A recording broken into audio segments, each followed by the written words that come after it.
আসিয়া জামান Mithila, Bangladesh. Miss ইউনিভার্সের final round শেষ হয়ে বুকুর জিতলেও মেক্সিকান সুন্দরী। তবে মিস ইউনিভার্স প্রসঙ্গ নিয়ে বলার আগে এবং বাংলাদেশি প্রতিযোগী মিথিলার পরাজয়ের কারণ খুঁজতে যাওয়ার আগে মিস ইউনিভার্স সম্পর্কে একটু সম্যক ধারণা আপনাদের সাথে দিতে চাই। প্রথমে বলে রাখি, এটি খুব একটি সাধারণ বিশ্লেষণ এবং সাধারণ দৃষ্টিতে আমরা বাঙালিরা যেভাবে মিস ইউনিভার্স দেখি, যে ভুলটি আমরা করি সবসময়, সেটি ছোট করে ব্যাখ্যা দিতেই আমি শেষ প্রতিবেদন। মিস ইউনিভার্সের ধারণার উদ্ভাবক কোন একজন ব্যক্তি কিন্তু নয়। অনেকেই যেটি ভেবে থাকেন যে কোন একটা বিত্তশালী বিলিয়নিয়ার বোধ হয় মিস ইউনিভার্স প্ল্যাটফর্মটি তৈরি করছে। না, একটি আমেরিকান পোশাক প্রস্তুতকারী প্রতিষ্ঠান প্যাসিফিক নিটিং মিলস, যাদের বিভিন্ন রকম ফ্যাশন আইকনিক ব্র্যান্ড তারা দেবার অভিপ্রায় কাজ করছিল, তারাই একটি ব্র্যান্ডের সাঁতারের পোশাক তৈরি করে। এবং সে সময় সাঁতারের আলাদা কোনো পোশাক পৃথিবীতে ছিল না, মানে সাঁতার কাটতে আলাদা পোশাক পরতে হবে এই অভ্যেসটা তখনও তেমন তৈরি হয়। কিন্তু ব্র্যান্ডের পোশাক এবং সাঁতারের পোশাকটি বিক্রি করতে হবে। সে ব্র্যান্ডের নাম ছিল ক্যাটারিনা সুইমার এবং সেই সুইমিং কস্টিউম পোশাকটি যখন ব্র্যান্ডিং এ আনতে লাগলেন, তখন দেখলেন যে এটি একটি গ্লোরিফাইড প্রজেকশন দরকার বিক্রির জন্য। আর সেই থেকেই এই ধারণা শুরু, বলা যায় ভিত্তিপ্রস্তর স্থাপন। এই প্রতিযোগিতা যেহেতু বিশ্বের প্রায় সকল দেশের জন্য উন্মুক্ত, তাই মুসলিম বিশ্বের ধর্মীয় আচার ও অন্যান্য দেশের কালচারের সাথে এক ধরনের সংঘাত খুব স্বাভাবিকই ছিল। যেমন আমাদের দেশের অধিকাংশ ভেবেই নেয় মিস ইউনিভার্স মানেই তারা সকলে অন্য কোনো কাজ বাদ দিয়ে কিছু ছবি তুলবে আর সুইং স্যুট করে দেহ প্রদর্শনের একটা অনর্থক প্ল্যাটফর্মে ঘোরাঘুরি করবে এবং ফাইনালে তারা অনেক। অথচ 1951 সালে মিস আমেরিকা প্রতিযোগিতার বিজয়ী ইয়োলান্ডা বেথবেজে তাদের ব্র্যান্ডের সাঁতারের পোশাকে ছবি তুলতে অস্বীকৃতি জানিয়েছিল। হ্যাঁ, ঠিকই শুনেছেন। অর্থাৎ শুরুতেই যে মিস আমেরিকা হয়েছিল, সেই বিজয়ী সুইমস্যুট পরতে রাজি হয়নি। বুঝতে পারছেন, পশ্চিমা দেশের একজন বিজয়ী প্রথম ইভেন্টে সাঁতারের পোশাক তুলে ছবি দিতে গণমাধ্যম এবং প্ল্যাটফর্মে দাঁড়াতে রাজি হয় এবং সেই থেকে এই দ্বন্দ্ব এবং আলোচনা সমালোচনা শুরু হয়। এর ভিতরে মিস ইউনিভার্সের বেশ কিছু ইভেন্টে সুইমস্যুট পরাটা বাধ্যগত থেকে উঠিয়ে নেওয়া হয়। কোনো কোনো ইভেন্টে সুইমস্যুট সেগমেন্টটিকে বাদও দেওয়া হয়েছিল। তো সে মিস আমেরিকান বেথবেজের এই অস্বীকৃতি জানানোর প্রতিক্রিয়ায় Pacific knitting mills Miss America প্রতিযোগিতা থেকে তাদের স্পন্সরশিপ প্রত্যাহার করে নেয়। তারা দাবি করেন যে এই ব্যবসার ভিত্তি থেকে যেটি আমি তৈরি করলাম, সেখানে সুইমস্যুট পরে নারীরা ছবি দিতে পারবে না, তাহলে আমি মিস ইউনিভার্স প্রতিযোগিতায় কোনো টাকা করবো। নিজেদের পণ্য প্রচারের জন্য 1952 সালে অবশেষে মিস ইউনিভার্স নামে একটি নতুন আন্তর্জাতিক, অর্থাৎ মিস আমেরিকা থেকে মিস ইউনিভার্স নামে নতুন একটি আন্তর্জাতিক সৌন্দর্য প্রতিযোগিতা শুরু করার সিদ্ধান্ত নেয়। পরবর্তীতে একটি টেলিভিশন হোস্ট বব রাসেল এই প্রতিযোগিতাকে জাতীয়ভাবে টেলিভিশনে সম্প্রচার করার উদ্যোগ নেয়। সেই থেকে এখনো অব্দি একটি রেকর্ড বাজেটে বিক্রি করা কোনো টিভি রাইটস। 1952 সালে এই প্রথম ইভেন্ট অনুষ্ঠিত হয়।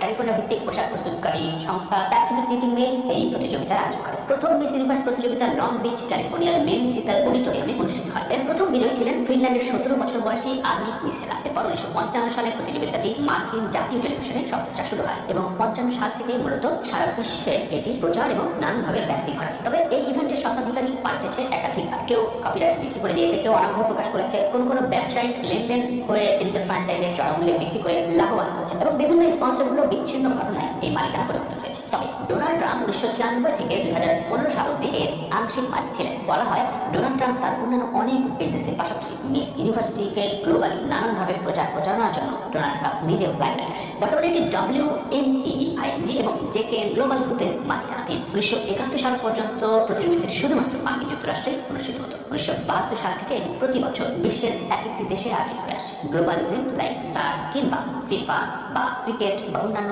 টুর্নামেন্টগুলো যেভাবে বিভিন্ন দেশে অনুষ্ঠিত হয়, ঠিক একইভাবে এটিও গ্লোবাল ফ্র্যাঞ্চাইজি হিসেবে বিভিন্ন দেশে প্রদর্শিত থাকে। সেটিকে বিশ্ব ফ্যাশন আর ব্র্যান্ড প্রমোশনের অন্যতম প্ল্যাটফর্ম মিস ইউনিভার্স প্রতিযোগিতা। অথচ আমাদের দেশে একটা অন্ধ অংশের ধারণা থাকে যে এটা শুধুমাত্র বিক্রি করে অর্থনব কিংবা অন্তর্বাস প্রদর্শনের একটা মহড়া মাত্র। যদিও আয়োজক কর্তৃপক্ষ এর আগের বছরের বিষয়টিকে একেবারে বাধ্যকতা হিসেবে রাখুন, তবুও আমাদের গোড়া কিছু মানুষ এটাকে ভিন্ন খাতে বয়ে নেবার চেষ্টা করবে। তার মূলত নারীদের অবগুণ্ঠন খুলে বাইরে বেরোনোকে মানতে চান।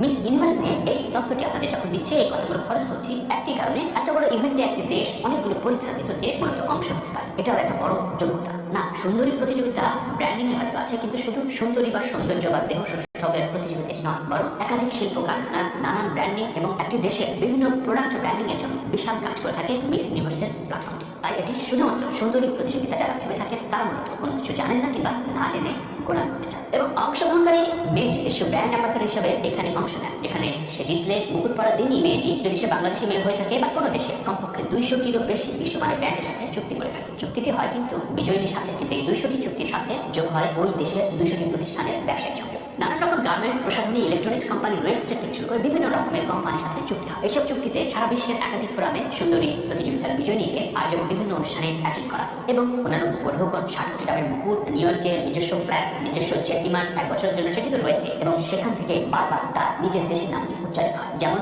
মিথিলা গত 1-2 মাস ধরে এই পুরো প্রক্রিয়ায় বাংলাদেশ নামটি বিশ্ব ব্র্যান্ডের বিভিন্ন বড় বড় ব্যবসায়িক প্রতিষ্ঠানের ফোরামে উচ্চারিত হয়েছে।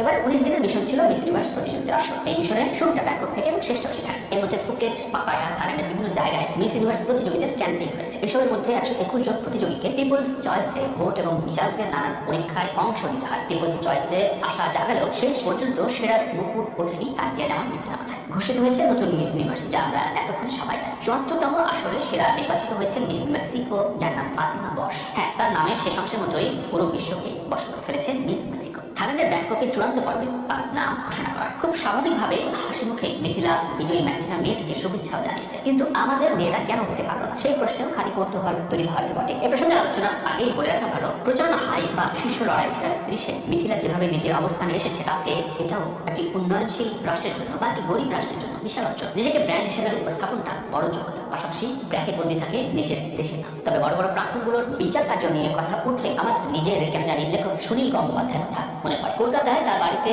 আমার দীর্ঘ এক আড্ডা দেওয়ার সুযোগ হয়েছিল এবং সেখানে আমি প্রশ্ন করেছিলাম, আচ্ছা সুনীল দা, আমাকে একটা কথার জবাব দেন, আপনাকে কেন সাহিত্যে নোবেল পুরস্কার দেওয়া হবে? কেন একটি পূর্ব পশ্চিম কিংবা প্রথম আলো লেখার জন্য আপনাকে এই পুরস্কার দেওয়া যাবে? আপনার তো অন্তত 2 বার এই দুটি বইয়ের জন্য নোবেল দেওয়া উচিত। আমার খুব সরল মনের প্রশ্নটি সুনীলদা খুব গভীরভাবে মাত্র 2 লাইন উত্তর দিয়েছেন। তিনি বলেছিলেন, শোনতাম ও সবই আসলে প্রথমত প্রথাগত ভূরাজনীতি এবং কূটনীতির অঙ্ক, এরপরে আসে সাহিত্যের বিচার। মিথিলার এই অবস্থান নিয়েও যদি সুনীলদার কথা কোট করে আমি বলি এসবই ভূরাজনীতি আর কূটনীতির অঙ্ক, তাহলে খুব একটা মিথ্যে বলা হবে না। কোনো প্রমাণাদি নেই কিংবা আলোচনার স্বার্থে অনেক ব্যাখ্যা যুক্তি আমি দিতে চাইবো না, কিন্তু ছোট করে তথ্য দিয়ে রাখি। অস্কার মনোনয়ন একটি ছবি কাছাকাছি আনতে বিশাল অঙ্কের লবিং এর জন্য খরচ হয়। এটাকে আপনি বিশ্বাস করেন? এখন বলতে পারেন, তাহলে অস্কার আয়োজকরা কি পুরস্কার দেয় টাকার অঙ্কে, টাকা নিয়ে পুরস্কার দেয় না? কিন্তু অস্কারের যে ক্রাইটেরিয়া হচ্ছে বিশ্ব প্ল্যাটফর্মে আমেরিকান বাজারে সেই ছবিটা নিয়ে আলোচনা এবং ক্রিটিকদের নিয়ে ডিনার, একটি নির্দিষ্ট সিনেমা হলে একটা নির্দিষ্ট সময় পর্যন্ত প্রজেকশন করাতে হবে। সেখানে দর্শক থাকুক বা না থাকুক, সেই হলগুলো চালানোর একটা প্রক্রিয়া, নানান প্রক্রিয়ার ভিতরে কমপক্ষে $1 মিলিয়ন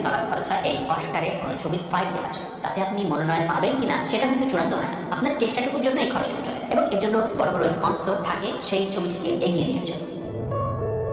এই মিস ইউনিভার্সের এই বিষয়টিও প্রচ্ছন্নভাবে নানান লবি এবং রাষ্ট্র ব্যবস্থা এবং অন্যান্য স্পন্সরশিপ খুব প্রয়োজন। মিথিলা এই ইভেন্টের যত রকম বাহারি পোশাক রয়েছে ওগুলোর দাম শুনলে আপনার চক্ষু চমকাচ্ছে। শুধু পোশাকই নয়, তার অ্যাপিয়ারেন্স, ইভেন্টে তার প্রেজেন্টেশন এবং সবচেয়ে বড় কথা, একটি মেয়েকে তার নিজ নিজ দেশের প্রেজেন্টেশন দিতে হয় দেশ নিয়ে। এখানে প্রতিটি মেয়েকে নিজ দেশ নিয়ে একটা ডকুমেন্টারি তৈরি করে সবাইকে জানান দিতে হয় আমার দেশ এটা, আমি এই কারণে এই প্রতিযোগিতায় আমি বাংলাদেশের ব্র্যান্ড অ্যাম্বাসেডর হতে চাই। এই ডকুমেন্টেশন কিন্তু নানান মনীষী প্রত্যেকটা দেশের সবচেয়ে ভালো নির্মাতা গোষ্ঠী এবং প্যানেল তাকে সাহায্য করে, তাদের ইনভলভ করা হয়। আমাদের দেশে বেশ কবার অনেকে চেষ্টা করেছেন এই প্ল্যাটফর্মে যোগ দেওয়ার। এই যে ডকুমেন্টেশন বা দেশ নিয়ে উপস্থাপনের জায়গায় ভালো ভালো নির্মাতা বা নির্মাতার প্যানেল রাষ্ট্র ব্যবস্থার পক্ষ থেকে কতটুকু আমরা সাহায্য করেছি কি না, বরং আমরা প্রচার করি ভুল ভাল নানান রকম বলি সামগ্রী। দেশটা রসাতলে চলে গেল, নগ্নতা আসলো, অশ্লীলতা, এইসব আমাদের দেশ না। আমরা অর্থনৈতিক বিষয়টা চাপা রেখে নারীর অবগুণ খোলা কিংবা নারীর ক্ষমতা নিয়ে আমরা খুব বড় চোখে দেখি না। বিশ্বের এত বড় প্ল্যাটফর্মকে আমরা কোনো তোয়াক্কাই করি না এবং গুরুত্বপূর্ণভাবে অনুধাবন করি না। বড় বড় মিডিয়া, ফেসবুকের কমেন্ট তো কত রকম মানুষই নেয়। তাই এটি যে গার্মেন্টস শিল্প প্রধান একটি দেশ বাংলাদেশের জন্য কত বড় ব্র্যান্ডিং হতে পারে একটি মিস ইউনিভার্স প্রতিযোগিতার মুখো, তা মূল ব্যবসায়ী এবং যারা বিষয়টি অনুধাবন করেন তারা বুঝতে পারে। এই ইভেন্টের একই দিনে ফেসবুক লাইভে এসে মিথিলাকে কাঁদতে হয়েছিল এবং কাঁদতে কাঁদতে বলেছিলেন, আপনারা আমার ছবির কমেন্টে এসে